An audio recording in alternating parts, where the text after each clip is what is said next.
naasnya organisasi-organisasi underbau PKI.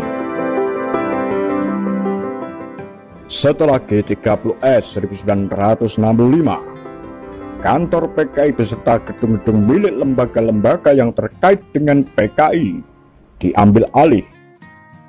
Gedung-gedung itu sudah berganti bentuk dan juga pemiliknya. Mayor Jenderal Purnawirawan Kiflan Zain menyebut-nyebut soal ehwal kebangkitan Partai Komunis Indonesia. Kiflan juga menyebut PKI bangkit dari kubur.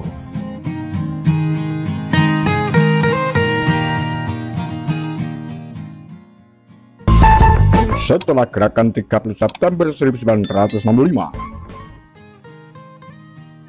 seperti gedung-gedung PKI dan underbau-nya, bulan Oktober, barat penyihir yang harus dimusnahkan dan tidak boleh muncul lagi. Pada 8 Oktober 1965, beberapa ribu pemuda Ansor, pemuda Partai Nahdlatul Ulama, membakar habis kantor pusat PKI di Jalan Keramat. Bekas kantor besar CCPKI ini terletak di Jalan Keramat 5, Kelurahan Kenari, Kecamatan Senen, Jakarta Pusat. Saat ini, lahan itu dimiliki oleh Hotel Akasia, PT Catur Krida Dana Utama. Tak hanya kantor atau sekretariat PKI saja yang bernasib malang setelah 30 September 1965. Banyak bekas kantor organisasi yang punya afiliasi dengan PKI, yang dicap underbau-nya PKI, juga bernasib sama. Tak hanya diobrak-abrik, tanahnya pun berganti pemilik. Semua diserobot dan diduduki sampai sekarang, ujar Martin Alaida, novelis dan mantan wartawan Harian Rakyat. Selain kantor PKI, kantor Pemuda Rakyat, PR, juga diserang. PR adalah organisasi kepemudaan yang di masa revolusi bernama Pemuda Sosialis Indonesia, Persindo. Banyak yang percaya semua pemuda rakyat otomatis adalah komunis dan siap jadi tukang pukul PKI. Kantor Pemuda Rakyat terletak di Tanah Abang 3 nomor 2A Jakarta. Lokasi persisnya di pojok jalan sebelah timur. Lokasi itu saat ini sudah menjadi Mes Perwira Menengah Pamen Komando Daerah Militer 6 Mula Warman. Dalam serangan 8 Oktober 1965 ke kantor Pemuda Rakyat di Jalan Tanah Abang 3, Suhoki turut menggabungkan diri dengan massa PN yang mengendarai pick-up terbuka dan mengobrak-abrik seluruh peralatan yang berada di kantor. Tak hanya diserbu secara fisik, disertai penghancuran, organisasi ini juga diserbu dengan gosip. Pavilion kantor pusat pimpinan Pemuda Rakyat di Jalan Tanah Abang 3 Jakarta adalah sarang pelacur. Tuduh Bung Tomo berapi-api dalam sesudah Madiun dan Gestapo. Lantas apa? Bukan hanya Pemuda Rakyat, organisasi wanita underbau PKI bernama Gerakan Wanita Indonesia Gerwani yang selama Orde Baru dicap mesum. Organisasi kewanitaan ini dituduh bersama pemuda rakyat melakukan ritual seks sambil menyiksa para jenderal di lubang buaya. Organisasi ini juga dicap pengumpul pelacur. Gerwani juga dikaitkan dengan pelacur-pelacur di sekitar Kramat Tunggak, Tanjung Priok. Ternyata yang melayani tamu-tamu di rumah pelacuran Tanjung Priok adalah anggota-anggota Gerwani, tuduh Bung Tomo. Padahal organisasi ini beranggotakan perempuan yang hebat-hebat. Salah satunya Salawati Daud yang di tahun 50-an ikut serta membujuk para pemberontak di Sulawesi Selatan dan Maluku agar pergolakan daerah tidak memakan korban. Menurut Amurwani Dwi Lestariningsih dalam Gerwani, kisah tahanan politik wanita di Kamp Lantungan. Kantor Gerwani terletak di Jalan Matraman nomor 51 Jakarta.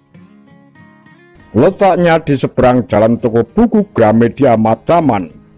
Alamat itu sekarang menjadi rumah makan Padang sederhana.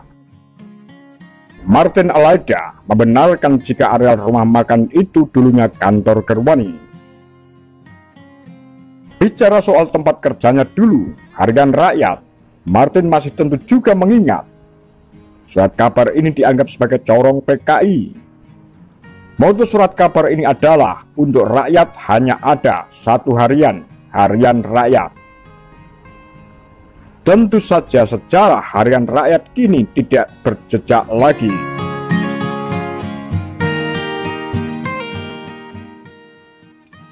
Organisasi yang jelas harus dihabisi oleh Orde Baru selain Pemuda Rakyat adalah Sentral Organisasi Buruh Seluruh Indonesia, SOPSI. Sebagai partai komunis, PKI tentu harus punya pendukung di kelompok buruh. SOPSI termasuk yang dianggap underdog penting PKI. Dalam neraka rezim Soeharto, tempat-tempat penyiksaan Orde Baru yang disusun oleh Margiono, Kurniawan Triyunanto, dan Yulianti, tercatat sejak 1955, kantor Dewan Nasional SOPSI berkantor di Jalan Keramat 5, nomor 14, 16, dan 18, tak jauh dari kantor PKI. Kantor-kantor itu sekarang dipakai oleh tentara. Setelah G30S digagalkan, SOPSI juga menjadi sasaran. Di Jakarta, masa PII dan Pemuda Pancasila menghancurkan gedung SOPSI.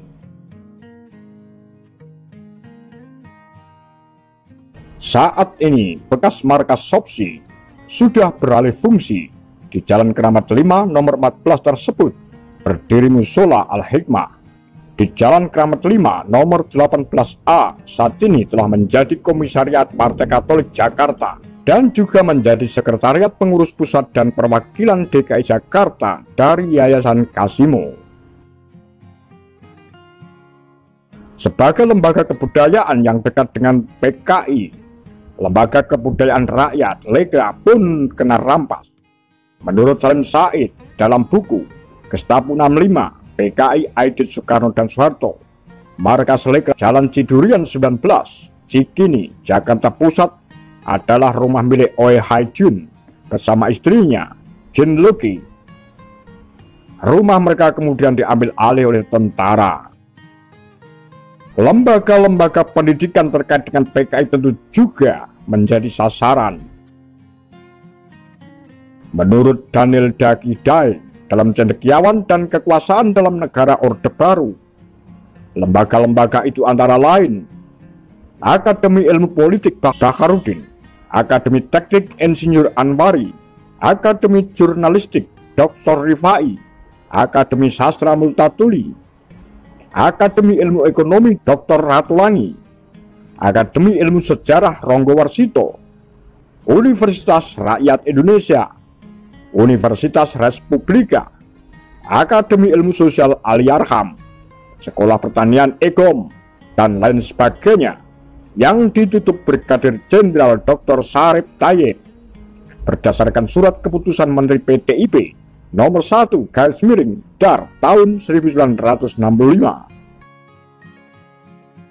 Tak hanya dilakukan penutupan, tapi juga pengambil alihan disertai penyerbuan.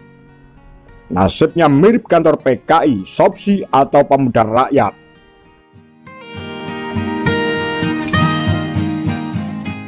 Sementara itu, Universitas Respublika menjadi Universitas Trisakti. Terkait peristiwa G30S, lubang buaya tentu yang paling sering disebut, karena disitulah pembunuhan para perwira terjadi.